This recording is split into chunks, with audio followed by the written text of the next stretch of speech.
Web ministry ವಿಷಯ ನಮ್ಮ ಸರ್ಕಾರ ನಮ್ಮ ಕಾರ್ಯಕ್ರಮಗಳನ್ನು ಜನ ಮೆಚ್ಕೊಂಡಿದ್ದಾರೆ ಅಂತ.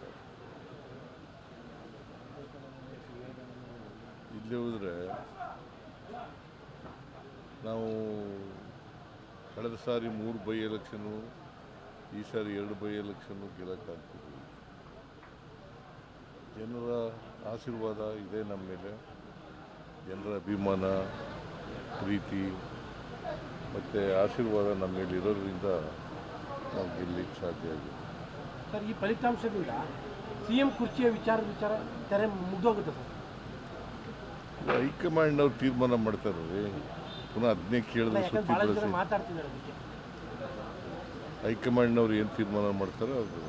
ದೆಹಲಿಗೆ ಹೋಗ್ತಾ ಇದ್ದೀರಾ ಸರ್? ದೆಹಲಿಗೆ ಹೋಗ್ತಿದ್ದೀರಾ ಸರ್? ಇಲ್ಲಿ ಕರೆದ್ರೆ ಹೋಗ್ತೀವಿ. ಅಲ್ಲ, ಸಂಪುಟ ಪುನರಚನೆ ವಿಚಾರನ ಅಥವಾ ಬೇರೆ ಏನು ವಿಚಾರ? ದಿಲ್ಲಿಗೆ ಕರೆದ್ರೆ ಹೋಗ್ತೀನಿ. ಇಲ್ಲಿವರೆ ನಾನೇ ಹೋಗ್ಬೇಕಾದ್ರೆ ರಾಹುಲ್ ಗಾಂಧಿ ಅಪಾಯಿಂಟ್ಮೆಂಟ್ ಕೊಟ್ಟಾಗ ಹೋಗ್ತೀನಿ. ಸಂಪುಟ ಪುನರಚನೆ ಸರ್, ಸಂಪುಟ ಪುನರಚನೆ ವಿಚಾರವಾಗಿ ಮಾತುಕತೆ ಕೇಳಬರ್ತಲ್ಲ, ಆ ವಿಚಾರವಾಗಿ ಚರ್ಚೆಗೆ ನಾವು ಹೋಗ್ತೀರಾ ಅಂತ? ರಾಹುಲ್ ಗಾಂಧಿ ಅವರು ಅಪಾಯಿಂಟ್ಮೆಂಟ್ ಕೊಟ್ಟ ಮೇಲೆ ತೀರ್ಮಾನ ಮಾಡ್ತಾರೆ. ಆ ವಿಚಾರಕ್ಕೆ ಕೇಳಿದ್ದೀರಾ ಸರ್? ಈಗ ಅಪಾಯಿಂಟ್ಮೆಂಟ್ ಕೇಳಿದ್ದೀರಾ ಸರ್? ಅಪಾಯಿಂಟ್ಮೆಂಟ್ ಕೇಳಿದ್ದೀರಾ ಸರ್? ಈಗ ಜನಾಭಿಪ್ರಾಯ ಕಾಂಗ್ರೆಸ್ ಸರ್ಕಾರದ ಪರ ಇರೋದ್ರಿಂದ ಸ್ಥಳೀಯ ಸಂಸ್ಥೆ ಚುನಾವಣೆಗಳನ್ನು ಮಾಡ್ತೀರಾ? GBI ಇರ್ಬೋದು, ಸ್ಥಳೀಯ ಸಂಸ್ಥೆಗಳ ಚುನಾವಣೆ ಮಾಡ್ತೀವಿ. ತಕ್ಷಣದಲ್ಲೇ ಮಾಡ್ತೀವಿ. ಸರ್, ಈ ರಿಸಲ್ಟಿಂದ ಪ್ರತಿಪಕ್ಷಗಳ ತಂತ್ರ ಏನು ಕೆಲಸ ಮಾಡಿಲ್ಲ ಅಂತ ಅಲ್ಲ ಸರ್? ಪ್ರತಿಪಕ್ಷಗಳು ಏನು ತಂತ್ರ ಮಾಡೋದು ಅದೇನು ಕೆಲಸ ಮಾಡಿಲ್ಲ. ಏನು ತಂತ್ರ ಇದೆ ಅವರಿಗೆ? ತಂತ್ರನೂ ಇಲ್ಲ, ಕುತಂತ್ರಿಗಳು ಅವರು ಅಷ್ಟೇ. ತಂತ್ರಗಾರಿಕೆ ಏನು ಮಾಡಲ್ಲ, ಕುತಂತ್ರ ಮಾಡ್ತಾರೆ ಅಷ್ಟೇ. ಈ ಫಲಿತಾಂಶದಿಂದ ತಾವು 5 ವರ್ಷ ಕಂಪ್ಲೀಟ್ ಮಾಡ್ತೀರಾ ಅಂತಾರೆ ಸರ್?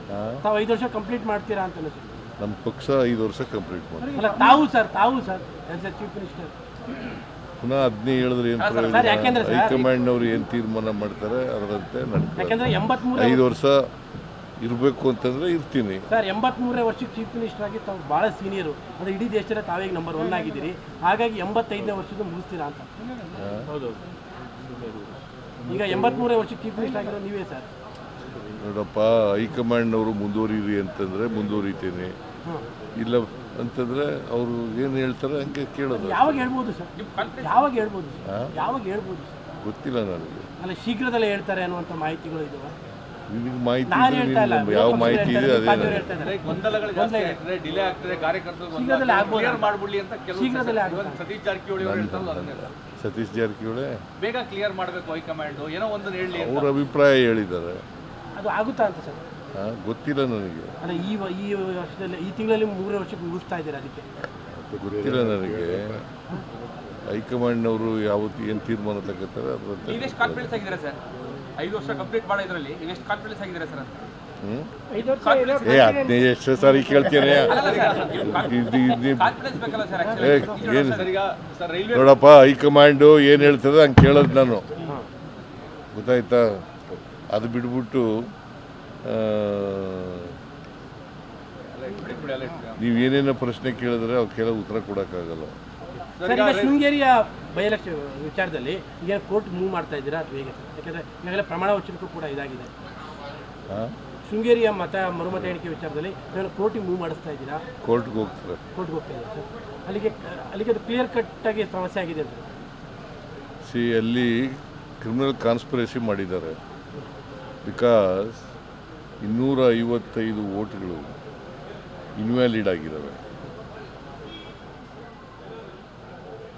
ವ್ಯಾಲಿಡ್ ಆಗಿದ್ದ ವೋಟ್ಗಳು ಇನ್ವ್ಯಾಲಿಡ್ ಆಗಿದ್ದಾವೆ.